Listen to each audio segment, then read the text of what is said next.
Hey everybody, it's Doc. Double upload today. Let's get this done. Alright, so today we're going to briefly summarize chain operations inside one modern firearm that operates via this mechanism, and the importance of your normal hometown gunsmith or armorer being familiar with these chain operated firearms. First, let's knock the second question out of the way so we can roll into the fun stuff. So, the importance of the general civilian or armorer gunsmith is you never know what's generally going to come into your shop. There are versions of chain operated firearms that feed from a Glock magazine that people can buy and have their own, essentially, Glock mag fed desk minigun. And you never know what's going to be coming out in the next 5 years to where it could be some weird futuristic Halo 5.56 shoulder minigun thing. And it's very creative and strange. So it's good to just know what's out there in the world, so that way you can kind of preemptively expect what kind of crazy monkey nonsense is going to be coming in. So, let me find my mouse cursor. Let's just talk about chain operations really quick and briefly. So, chain operations work a lot more closer to a bicycle than I would say a cylinder system in an engine inside a car. An engine inside a car has a very strong similarity to most automatic or semi-automatic weapon capabilities because of independent actions on per cylinders being remote to operate other parts. But the bicycle capability is a lot more circular and running off of chains. If I go a little bit more expounded, you'll see that it's essentially a set of clockwork mechanisms that correspond to other means of gears and cogs that lead to a rotating capability of the weapon. So, Thomas Gatling originally came up with the idea for the Gatling gun.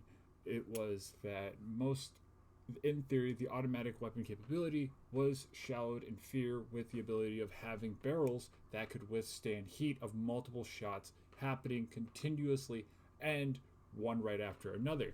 So if it's one barrel's going to get too hot, let's just add 6, 3, 8. There were a lot of crazy Gatling gun designs that slowly came up out of nowhere. So it allows them to temporarily cool and also be air cooled due to the rotation, and also lessen the stress on that individual barrel per load of ammunition.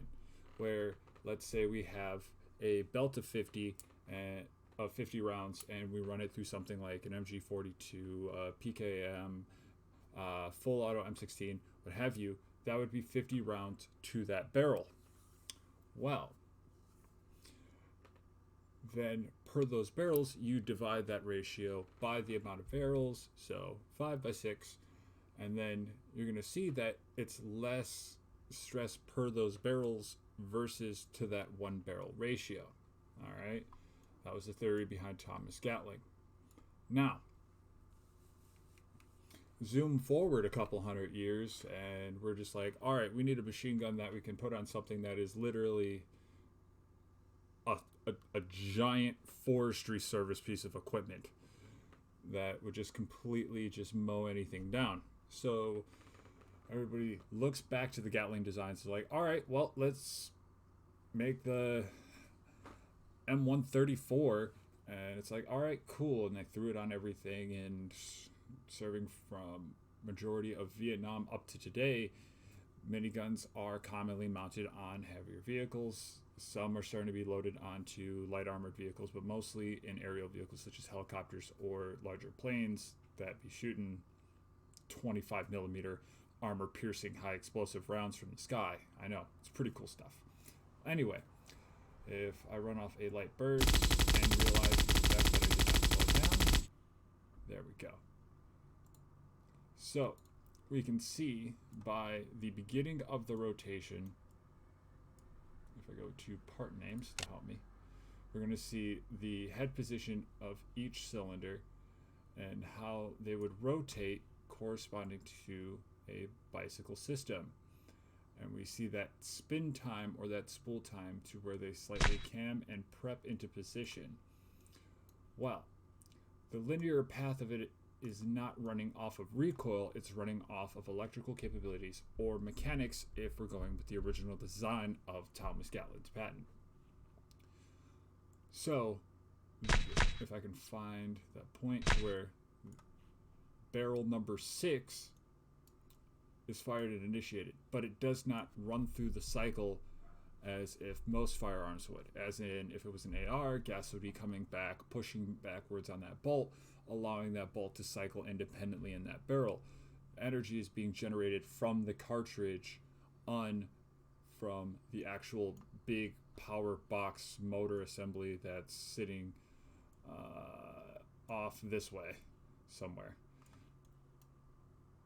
That comes up, runs over to this motor, which then operates this old boy that just slowly just starts turning larger cogs.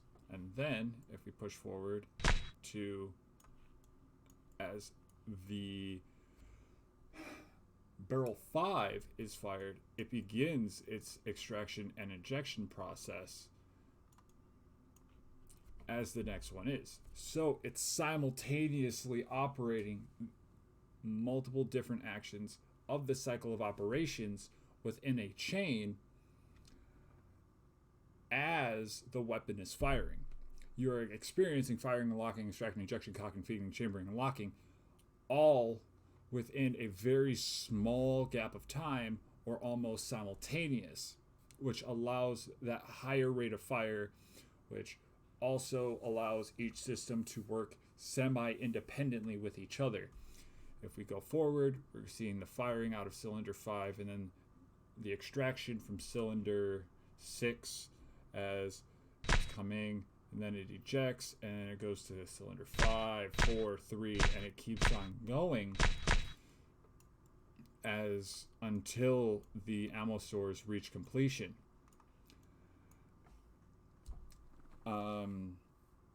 Yes, it's very similar to how bicycles may rotate to operate off that independent spool to rotate the next section of cogs, or how each cylinder has the time capability off of the spark plugs to fire at certain periods of time to allow it to have on camshaft to have continuous rotation from independent firing of those cylinders inside the engine. So it's a large electronic operated complex action of a weapon, which most likely no one's going to come walking into your gun shop with a minigun. If they do, please call your boy Damn Doc so I can come and play with it as well. But it allows them to continue to bring up those operations and work coinciding with each other. And the importance of actually just having a broad understanding of that is to be more knowledgeable, to know what's coming up, and be able to just anticipate the actions of that next evolution in firearms design. Or you could be that next evolution, and you could be the one that transitions us from using black powder to smokeless powder and changes the world over a day, just from spark of acknowledgement and a shower thought from some gunsmith in the middle of Lindbergh, Ohio. As always, hope you guys have a nice day. Stay safe. Pay attention to those things inside the description. Those are important numbers. They might not be for you, but they could be for someone you know.